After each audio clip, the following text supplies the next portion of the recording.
मेरे बचपन के सखा हैं। पहले तो वो आश्चर्य में पड़ गए कि ये भला शरीर पर वस्त्र नहीं, पैरों में जूता चप्पल नहीं और हमारे महाराज के ये मित्र होंगे। पहले तो उनको ऐसा ही मजाक लगी, फिर उन्होंने विचार किया कि कहीं हो ना हो वास्तव में बचपन के मित्र हों। चलो एक बार खबर करते हैं। कहा, सुदामा जी से तुम अंदर तो नहीं जा सकते, हम तुम्हारी खबर को भगवान तक पहुंचाते हैं, तुम यहीं बैठो। तो द्वारपाल अंदर गया, प्रभु सिंहासन पर बैठे थे। जैसे ही पहुंचा, प्रणाम के चरणों में कहा, प्रभु ने कैसे आना हुआ? तो द्वारपाल ने कहा, इस दास को आपकी शरण में वर्षों बीत गए सेवा करते करते आपके सानिध्य में, पर आज जो विभूति द्वार पर आई है ऐसा मैंने आज तक कभी नहीं देखा। ना जाने कौन है। बोले कहां से आए हैं, क्या नाम है? अरे नाम क्या, उसका पूरा हुलिया बता देता हूं। तो द्वारपाल कहने लगा कि शीस पगान जगा तन पे, प्रभु जाने को आए बसे के ही ग्रामा। धोती फटी सिलटी दुपट्टी और पाँव पाना की नहीं सामा। द्वार खड़ो तुझ दुर्बल एक, रहो चकिसो वसुधा अभिरामा। पूछत दीन दयाल को धाम, बतावत आपनो नाम सुदामा। बतावत आपनो नाम सुदामा। जैसे ही प्रभु द्वारिकाधीश के कानों में सुदामा नाम पड़ा तो अपने सिंहासन से कूद पड़े हैं, उछल गए। सुन नाम अचानक सुदामा, प्रभु स्वर्ण सिंहासन छोड़ के भागे। पग से पटपीत को दूर किया, उलझे मणिमाल को तोड़ के भागे। सब विस्मित होकर देख रही, महारानियों से मुख मोड़ के भागे।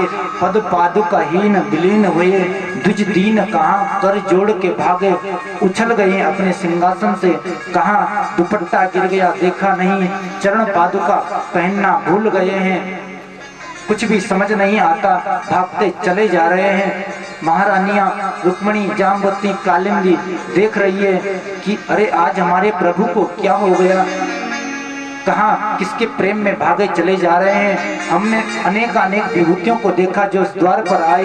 ब्रह्मा आए, विष्णु आए, शंकर आए, इंद्र आया, कुबेर आया, पर ये छटपटाहट, ये तड़पण पहली बार हम अपने स्वामी के मन में देख रहे हैं। कौन सी विभूति आ गई? भगवान ने एक ड्योढ़ी पार करी, दो ड्योढ़ी पार करी, तीसरी ड्योढ़ी पार करी। उधर सुदामा जी महाराज द्वार पर सोच रहे हैं, अरे इतना बड़ा राजा बन गया, मुझे पहचान पाएगा कि नहीं, मुझे अपने गले से लगाएगा कि नहीं। सब अनेक संकल्प विकल्पों में खोए हैं सुदामा जी महाराज। प्रभु भागते हुए चले जा रहे हैं। सुदामा सुदामा, चरणों में पादुका नहीं, आंखों से अश्रु बहाते हुए प्रभु ने धीरे धीरे सातवीं जोड़ी को पार किया। सुदामा जी खड़े थे, जैसे ही पास में पहुंचे तो अपने गले से लगा लिया, छाती से लगा लिया। बोलिए दीनबंधु भगवान। दोनों ही मित्र आपस में मिले, रोने लगे, कुछ भी नहीं बोल पाए। आंखों से आंसू की धारा बह चली। द्वारकाधीश प्रभु ने सुदामा का हाथ पकड़ा, अंदर लाए, सिंहासन पर बिठा दिया। सिंहासन पर बिठाया, स्वयं नीचे चरणों में बैठे।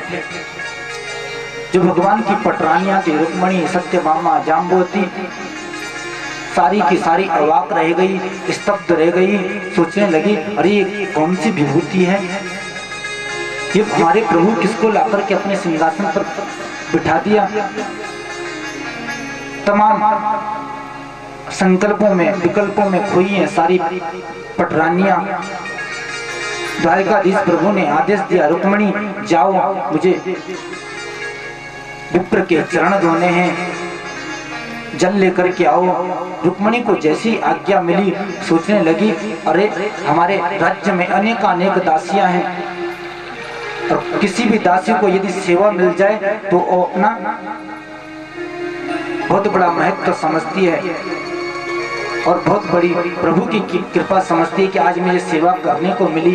पर आज प्रभु ने किसी दासी को आदेश नहीं दिया, मुझे स्वयं आदेश किया है कि जल लेकर के आओ, लगता है कोई महान विभूति है। रुक्मिणी जी चल पड़ी जल लेने के लिए। इधर प्रभु ने सुदामा के चरणों को पकड़ा, धूल को झाड़ा, पैर के नीचे अपने हाथ से सहलाने लगे तो हाथ में कांटे चुभ गए। भगवान के हाथों में जैसे ही कांटे लगे तो उनको निकालने लगे। निकालते निकालते भगवान के आंखों से ऐसी आंसू की धारा बह चली मानो गंगा और यमुना दोनों नेत्रों से बह चली। भगवान के नेत्रों से ही सुदामा के चरण धुल गए। ऐसे बेहाल विवाहन से भये, कंटक जाल गड़े पग जो थे, आय महादुख पायो सखा तुम, आय इते न किते दिन खोए। देख सुदामा की दीन दशा, करुणा करके करुणानिधि रोए। पानी परात को हाथ छुयो नहीं, नैनन के जल सो पग धोए। नैनन के जल सो पग धोए। अपने नैनों के जल से, नेत्रों के जल से ही सुदामा जी के चरण धुल गए। जब तक रुक्मिणी जी जल लेकर के आती पात्र में, तब तक भगवान ने अपने आंखों से, अपने आंसुओं से ही सुदामा के चरण धो दिए। ये देखकर रुक्मिणी बहुत ही आश्चर्य में पड़ गई और सोचने लगी कि किमनेन कृतम पुण्यम अवधूतेन भिक्षुणा श्रियाहीनेन लोकेस्मिन् गरीते नादमेन च। अरे इस अवधूत ने कौन से पुण्य किए होंगे कि आज मेरे स्वामी स्वयं इनकी सेवा में लगे हैं। भगवान ने स्वागत सत्कार किया और सोचने लगे कि मेरा मित्र है, संकोच कर रहा होगा, चलो एकांत में चलते हैं। प्रभु अंदर लेकर के आए सुदामा जी को और स्नान कराया, वस्त्र पहनाए, भोजन कराया। भोजन कराने के पश्चात भगवान सुदामा के चरण दबाने लगे। रुक्मिणी ने सोचा कि संत है, मेरे स्वामी सेवा में लगे हैं तो मुझे भी कुछ सेवा करनी चाहिए। तो रुक्मिणी जी भी पंखा करने लगे। प्रभु बैठे हैं एकांत में। भगवान ने पूछ लिया सुदामा से, अरे सुदामा, अच्छा ये बताओ कि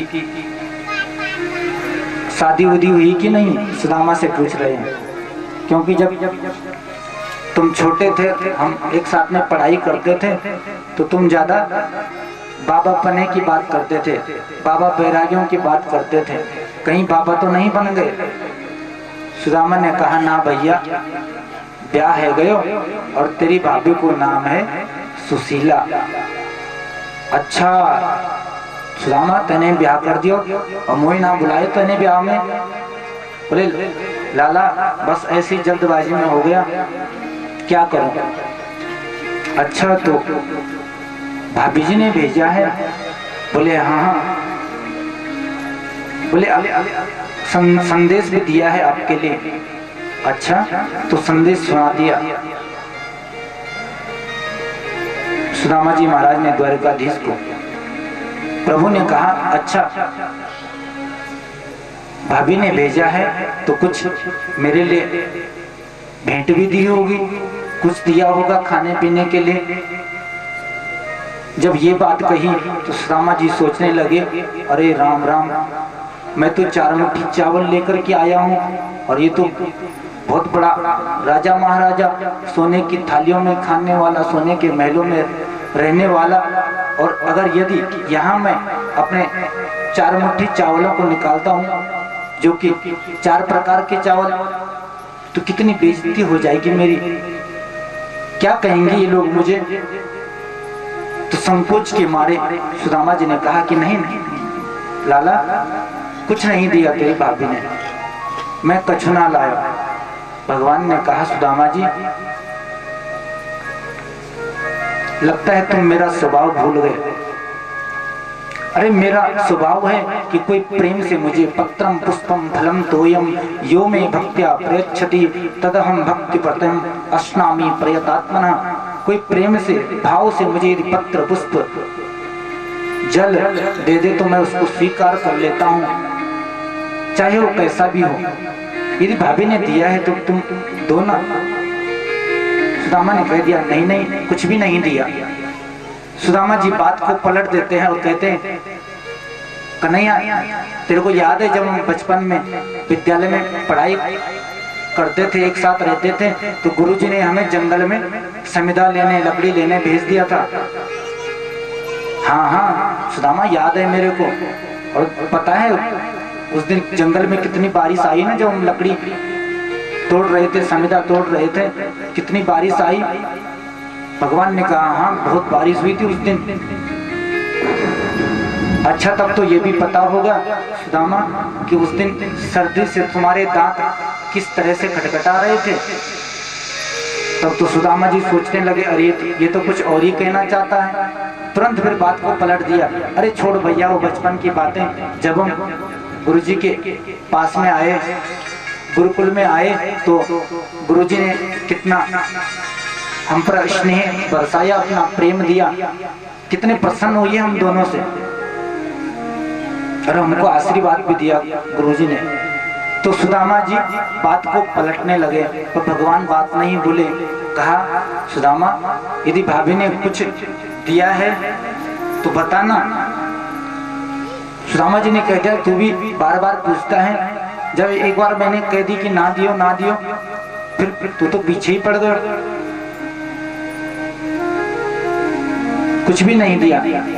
तो भगवान ने सुदामा से कहा, अच्छा ये बताओ, तुम जब से आए हो तब से तुम्हारा हाथ बिल्कुल ऐसा चिपक रखा है, अरे हाथ को थोड़ा सीधा करो। सुदामा जी ने कहा, अरे इतने रास्ते से चल के आया हूं तो दर्द हो गया हाथ में, या कि हमारे हाथ सीधा नहीं हो रहा है। प्रभु कहने लगे, अरे राम राम, तुम्हारे हाथ में दर्द है और मैं तुम्हारे चरण दबा रहा हूँ, लाओ अपना हाथ, तुम्हारा हाथ दबा देता हूँ। सुदामा ने कहा, भैया या हाथ से हाथ मत लगाइयो। अरे नहीं नहीं, दर्द हो रहा है तो हम दर्द ठीक करके रहेंगे। बोले नहीं नहीं, इस हाथ से हाथ मत लगाइयो। सुदामा ने मना किया। भगवान ने जबरदस्ती हाथ पकड़ने लगे। सुदामा जी भागे, आगे आगे पीछे पीछे भगवान द्वारिकाधीश, और जबरदस्ती भगवान ने सुदामा का हाथ पकड़ लिया। पोटली गिर गई, उठा लिया। प्रभु ने पोटली को खोला तो उसमें 4 मुट्ठी चावल, भगवान ने 1 मुट्ठी ली मुख में डाली, 2 मुट्ठी ली मुख में डाली। जैसे ही तीसरी मुट्ठी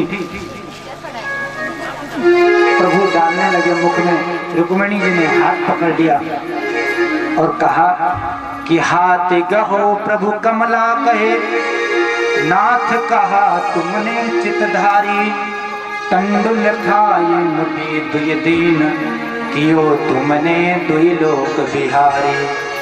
खाई मुठी तीसरी अब नाथ, ध्यान से सुनो, खाई मुठी तीसरी अब नाथ, कहा निजवास की आस बिसारी, रंग आप समान कियो, तुम चाहत आपन हो न भिकारी, तुम चाहत आपन हो न भिकारी। अरे तुम तीसरी मुट्ठी को खाकर के क्या स्वयं सुदामा बनना चाहते हो? तुमने 1 मुट्ठी खाई, 1 लोक की संपदा दी, 2 मुट्ठी खाई, 2 लोक की संपदा प्रदान करी, और तीसरी मुट्ठी खा करके तीनों लोग यदि प्रदान कर दोगे तो स्वयं कहाँ रहोगे? इसलिए रुक्मिणी ने हाथ पकड़ लिया।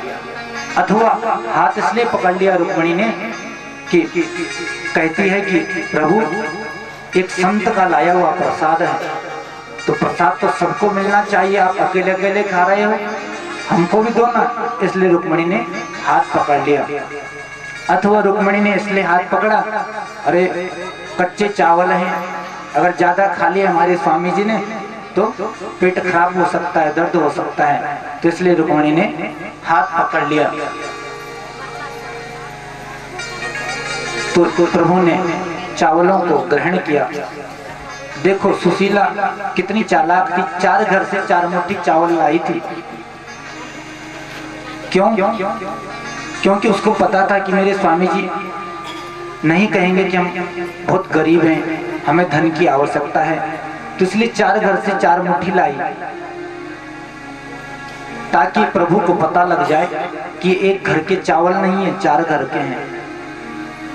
सबके चावल एक जैसे थोड़ी होते हैं, किसी के पीले, किसी के लाल, किसी के मोटे, किसी के बारीक।